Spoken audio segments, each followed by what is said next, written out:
Welcome back to my channel. Ramadan സീരീസിലെ ഇന്നത്തെ video samosa sheet വെച്ച് എങ്ങനെ എഗ് പപ്സ് തയ്യാറാക്കാം എന്നതാണ്. എഗ് പപ്സ് തയ്യാറാക്കാൻ വേണ്ടി 2 എഗ്ഗാണ് ഞാൻ എടുത്തിരിക്കുന്നത്. എഗ്ഗ് ആദ്യം ബോയിൽ ചെയ്തെടുക്കാം. എഗ്ഗ് ബോയിൽ ആകുമ്പോഴേക്കും ഫില്ലിങ് തയ്യാറാക്കാം. ഒരു പാൻ വെച്ച് അതിലേക്ക് ഓയിൽ ആഡ് ചെയ്ത് കൊടുത്ത് സ്ലൈസായിട്ട് അരിഞ്ഞ 2 ഒനിയൻ ആഡ് ചെയ്ത് കൊടുക്കാം.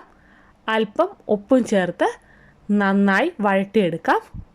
ഒനിയൻ നന്നായി വഴന്നു വരുമ്പോൾ, വീഡിയോയിൽ കാണുന്ന പോലെ നന്നായി വഴന്നു വരുമ്പോൾ അതിലേക്ക് മഞ്ഞൾപ്പൊടി, ഗരം മസാലപ്പൊടി,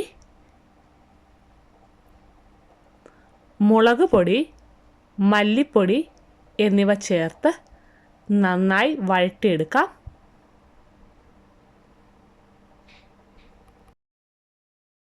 മസാലകളെല്ലാം ചേർത്ത് നന്നായി വഴറ്റിയെടുക്കണം. ഫില്ലിങ് തയ്യാറായിട്ടുണ്ട്. ഇനി ബോയിൽ ചെയ്ത എഗ്ഗ് കട്ട് ചെയ്തെടുക്കാം. ഇനി സമോസ ഷീറ്റ് എടുത്ത് 2 ഷീറ്റ് വേണം. ഒന്നിന് ക്രോസായിട്ട് മറ്റൊന്ന് വയ്ക്കുക. മിഡിലായിട്ട് തയ്യാറാക്കി വെച്ചിരിക്കുന്ന ഒനിയൻ, അതിന് മുകളിലായിട്ട് കട്ട് ചെയ്ത എഗ്ഗും വെച്ച് കൊടുത്ത് ഹോൾഡ് ചെയ്തെടുക്കാം.